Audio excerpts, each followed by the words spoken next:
Hey folks, welcome to Vitruvian Book Review. I think we're on number 30 now of 52 for 2021. And this is I can tell this is going to be one of the most impactful books I have ever read. Here's why. So, I don't know about you, but joy is one of those things that has been very elusive for me. I want joy. I do know the difference between joy and happiness. Happiness being this kind of temporary thing that, you know, here's what I used to tell people. They say money can't buy happiness, right? The old cliche adage, whatever you want to call it. But I guarantee you, yeah, money can buy happiness if only temporarily. You can go pay enough money to be temporarily happy, but generally that's the way it works. It takes a lot of money. It takes creation of an event to create that happy temporary. But joy is, because happy usually comes from the outside in. But joy is this thing that you really can't pursue just for joy's sake. And in this book, Surprised by Joy, C.S. Lewis, I wondered where he came up with the title, Surprised by Joy. And then the book so eloquently and perfectly describes where the idea of being surprised by joy comes from. And I'll get to that. But let's talk a little bit about kind of what this book is. So, for those of you who don't know anything about C.S. Lewis, C.S. Lewis is the one who wrote the Narnia series, the Chronicles of Narnia, The Lion, the Witch, and the Wardrobe. That's probably what he's most famous for.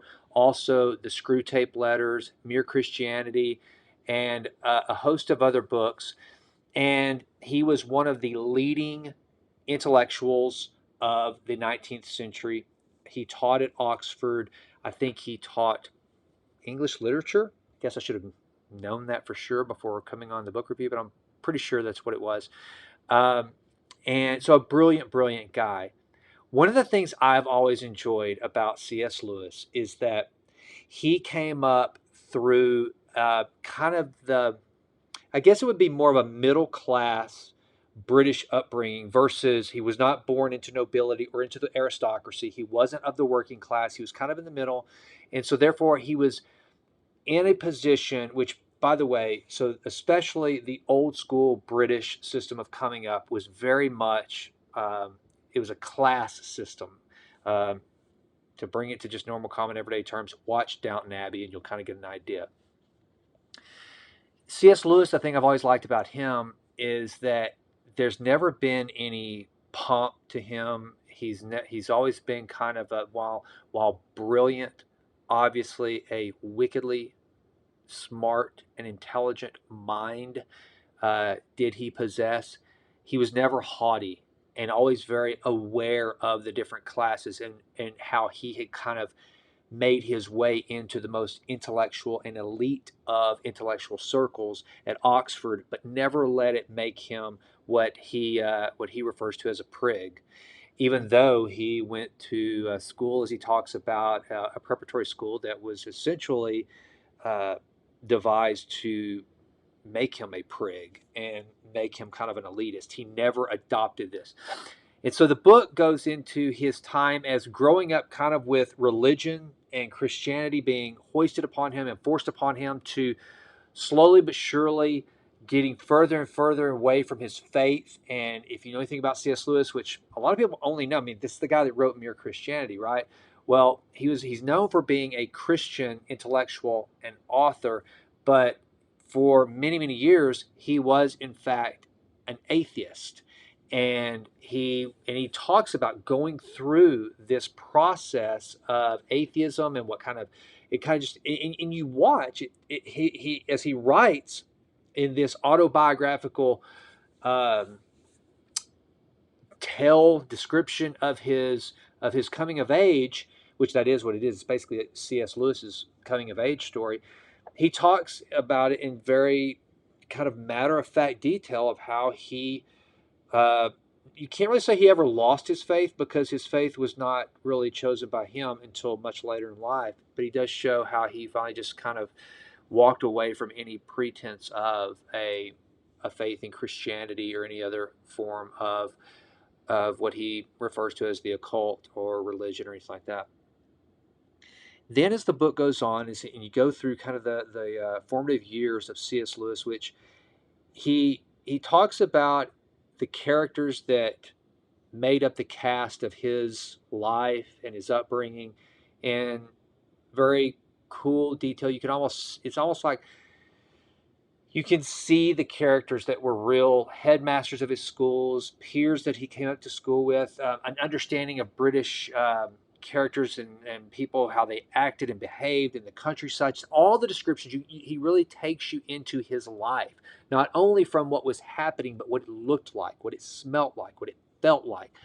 The way he writes about empty rooms with little light in them, and he describes his love affair with books and how that came about, and his difficult relationship with his father, and what it meant to him when his mother passed, and why he and his brother were so close and such confidants, and why he had a hard time with affection, and he describes so many different things. I mean, he does a very fantastic job of describing how he came of age. But then the thing that really is cool is, and it's pretty much close to the end of the book, where he really starts to unpack his recognition of joy. And for me, it was like a hit between the eyes. And so for a moment, I want this book review to be more than just the review of a book. Let's talk about this thing called joy. Because I think this is a kind of a pretty profound insight. I don't know who you are or where you are, but I got to believe that to have more joy in your life would be pretty cool, right? So a lot of lessons can be taken from this book, and this is one that this is kind of where it started, that I'd like to read, that just this hit me between the eyes. I think maybe it's because well, let me just read it, and then I'll do a little bit of a commentary on why this kind of just jumped out at me as it relates to having joy in my own life. If nothing else suggests this resemblance, it is at least suggested by the fact that we can make exactly the same mistakes on both levels. You will remember how, as a schoolboy, I had destroyed my religious life by a vicious subjectivism which made realizations the aim of prayer, turning away from God to seek states of mind, and trying to produce those states of mind by mastery. I think I'm pronouncing that right. With unbelievable folly, I now proceeded to make exactly the same blunder in my imaginative life, or rather the same pair of blunders. The first was made at the very moment when I formulated the complaint that the old thrill was becoming rarer and rarer. For by that complaint I smuggled in the assumption that what I wanted was a thrill, a state of my own mind. And there lies the deadly error. Only when your whole attention and desire are fixed on something else, whether a distant mountain or the past or the gods of Asgard, does the thrill arise. It is a byproduct. Its very existence presupposes that you desire not it, but something other than and outer. All right, so let me break it down like this. It's interesting that he uses mountain, because I have said this as an adult many, many times.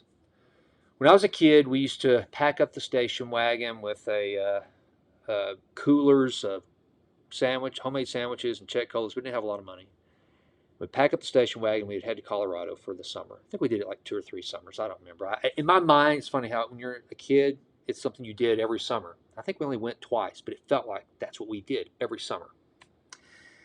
And I'll never forget how, as a child, driving up starting to get into Colorado, starting probably in New Mexico, and you start to see mountains. Now, I'm from Texas, so we don't have mountains. You get way out in West Texas, you see some pretty cool foothills, but we don't have mountains. And I remember how majestic they were. I remember how amazing this feeling was, this elation that there were mountains. And then we would get out and the air would be crisp and cold, and the trees and the smells and the sound of the quiet that's in the mountains is just something that is just, again, without a better description, it was majestic. As I grew to be an adult, I would go to the mountains. I still, to this day, I go to the mountains and I don't have that feeling, and I miss it. And I've often wondered why. Why do I not feel that elation? Why do I not feel that, just that, oh, wow, this is amazing? This is exactly what C.S. Lewis describes. As a child, the only thing I knew was the mountain. I focused on the mountain, the trees, the air, the cold. And as a result of all these amazing experiences, that my senses, just every one of them, going crazy, then the byproduct of that was great joy, excitement, elation, enthusiasm. As an adult, I tend to show up in Colorado these days and go, where's the feeling? Where is it? It's kind of like going up to Jerry Seinfeld in a bad mood, you being in the bad mood, go up to Jerry Seinfeld and go, hey, Jerry, make me laugh. Make me laugh. If the object of the interaction is the laugh and not the story that Jerry may tell you, then you probably won't laugh. It's having that 100% full presence and understanding the message that allows the byproduct, which is the laugh, to happen. Same thing with joy. It became so clear to me in this book, which to me, in and of itself, makes the thing worth reading. I was thinking again this morning when I was out on my walk, this applies so much to so many things. Like I read a lot, and I've actually reviewed a couple of Stephen Kotler's books on here as related to flow and getting into a flow state. How do you do that? And well, Stephen Kotler's work really began with him profiling extreme athletes. Extreme athletes don't go out and go, you know what, I want to get in a state of flow, so therefore I'm going to go do some base diving. I want to get into a state of flow, and so I'm going to go surf a 100-foot wave to get myself in flow. Flow is not the object. Flow is the byproduct. Flow is the thing, the mindset, the state that they get into as a result of being 100% present, because they have to be present or they die or they fall off a cliff or they are swallowed by a giant wave. And so as a result, their mind goes into this state of flow because of their presence and their focus on something outward. Mindfulness, meditation. I am trying so hard because I have a monkey brain that dances and sings and claps his little cymbals all day long. So I'm trying really hard to master mindfulness. And so what I tend to do is go into it with this state of, okay, I want peace, I want calm, I want to reach Zen, I want to reach this, just calm state. So the calm, that's the target. The actual state is the target. That's wrong. That's wrong. It needs to be an outward focus of just peace and nothingness. And then if I can reach that, then the state of calm and absolute presence will, as a byproduct, show up. So I think that for anyone that is like me, you have struggled with finding joy, finding peace, but you've made the efforts. You've done everything to try to find something to just have that elation that has nothing to do with the material world. This is another thing that C.S. Lewis talks about. It's kind of like this whole idea. If you haven't listened to my most recent episode on the Jason Wright Show of the Out of the Matrix, this speaks a lot to what my friend Daniel Turner and I were trying to discuss on that show, which is, let's just take it in C.S. Lewis's words, for the Christian, if you live as a materialist, not somebody that's into materialism, okay, it's not in a bad way. It's just that you believe that the material world is an end unto itself. That's it. What you see around you, that's it. When you die, you're dead. That's it. It's done. It's over. Turn the lights out. If you're a Christian, there is no exit door, as C.S. Lewis says. So then, if that's the case, then it's kind of like the Matrix. There's something beyond what we see. This is just a shadow of some other things. And so you start to look at things differently, and you start to process things differently. And when you do that, then all of a sudden, knowing that they are just reflections of something greater makes you pay closer attention, I guess, more detail. I don't know. I really don't know how to describe it. I don't want to try to sound like I've got this all figured out or that I've had some great awakening, because it's not the case. Um, I just think, though, that he does a good job of helping. For me, it was just this revelation of, wow, so that's what the problem has been. Like for me, is focusing on the feeling itself. It's like you look. I'm going to go ahead and get real with a lot of you. If you are trying to, if you ever notice, and psychologists talk about this, if you're not having the feelings that you need to be intimate with your spouse, then it's almost impossible to make that act happen. Why? Because I know as a male, where there's a lot of things that have to function to make that work properly, like how I'm dancing around this, then we tend to focus on that thing. Come on, get there, make that happen. It never works. The focus has to be on our mate, our spouse, his or her beauty, the affection we feel towards them. The byproduct is the serotonin levels, the dopamine, the blood flowing in all the right places that comes as a result of that.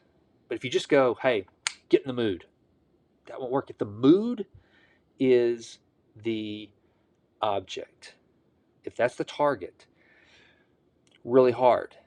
The target needs to be the thing that makes the mood happen. So anyway, and C.S. Lewis, the reason I was willing to bring kind of that topic to it, because C.S. Lewis does kind of touch on that a bit. I want to see if there's anything else in here that I wanted to bring out. I just, I mean, it's just, let's see. Oh, I think one of the funny things that he talks about, there was something here I wanted to read you guys. I could so relate to, because he has this exchange with his father, who, yeah, I told you that he talks about his rather complicated relationship with his dad, and I'm someone who has had, to put it mildly, a pretty tough relationship with my father, and a lot of it has to do with this. It's miscommunication, and the more I learn, the less it seems my dad knows, and I don't want to, and so therefore, and I don't want to ever feel haughty about that, uh, but it, but so therefore that can cause a real problem, because I just don't want to appear better than, because I'm not. I'm just, you know, we just speak on different levels about different things. We have different interests, and so he talks in some pretty humorous ways. I can't find it. Oh well. There's this exchange where basically he's going to a party for a certain division of the military group that he belongs to. Or his brother is. His brother belongs to this military, the Nth Division, and I'm sure it's Nth Division is really a cover up for the actual division to protect anybody that might have been going. I don't know, but anyway, he's going to a party that is being held for the Nth Division, and he's reading he's telling his father about this. I don't think he was reading an invitation. I think he was telling his father about what he would be doing that evening. And his father said, "Oh, well, I can't remember the guy's name. I think it was like, will your friend Morris be there?" And he said, "No." He said, He's not. He won't be there." And his father's like, "Well, why would Morris not be there?" He said, "Well, he's not in the Nth Division." And he said, well, I'm sure he'll be most upset by it. And he said, well, no, it has nothing to do. He said, well, do the other fellows not like Morris? And his brother's like, well, it has nothing to do with liking or disliking. It's something that only is for the members of the Nth Division. And his dad replies, poor Morris. I'm sure he'll be most disappointed for not being able to attend.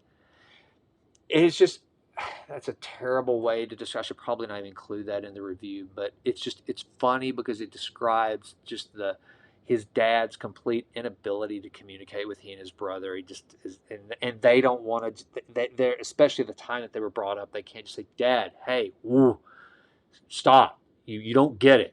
So they have to just kind of dance around and not insult their father. Kind of reminds me like my dad. Uh, for the past 20 years, he cannot for the life of him uh, decipher between Robert De Niro and Al Pacino. He will talk about how he loved Robert De Niro in The Son of a Woman. Hoorah! Ah, he was so great. De Niro was great in that movie. Yeah, no, Dad, Pacino was great in that movie. De Niro was nowhere near that movie. But you don't want to make your dad feel like an ass. Well, that's the point. And C.S. Lewis does a great job of telling stories like that. But most importantly, it's just this whole idea of joy. And so if you are someone that wants more out of life, wants to feel joy, wants to start kind of scratching the surface of how can I have joy in my life, especially in times such as these where joy seems to be in very, very small, high demand, small quantities available, right? Small supply, high demand, small supply. Great book to put on your bookshelf, to put in your library. Surprised by Joy, The Shape of My Early Life by C.S. Lewis. I can't help but believe you will enjoy this read from an entertainment standpoint, but also I think it will fill your soul. I think you'll really get something much deeper out of it. So with that, that's Vitruvian Book Review. What did I say, number 30, I think.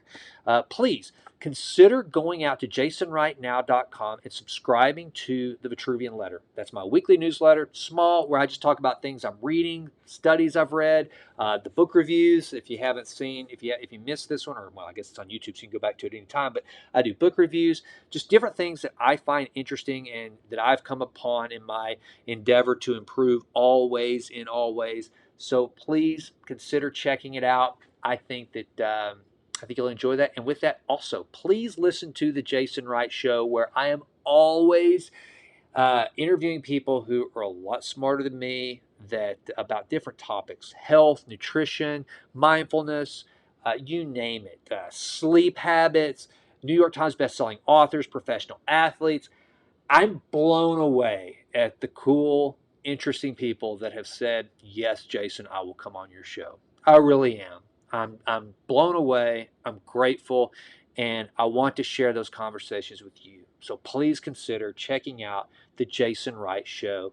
And if you do and you like it, please go out to iTunes, give me a 5-star rating, and let others know that you watched it. Please share it. I'd appreciate it. And please subscribe to this channel. I'd love to have you come back, check out the book reviews and all the other cool stuff, or at least I think it's cool stuff that I try to post. And with that, get out there, improve always and always. If there's something I can do to help you, if you have a question, I'll try. So reach out to me, jasonrightnow.com. You can contact me through the site, and I'd love to be a positive part of your life should you allow me to. With that, go crush your week. I'm out.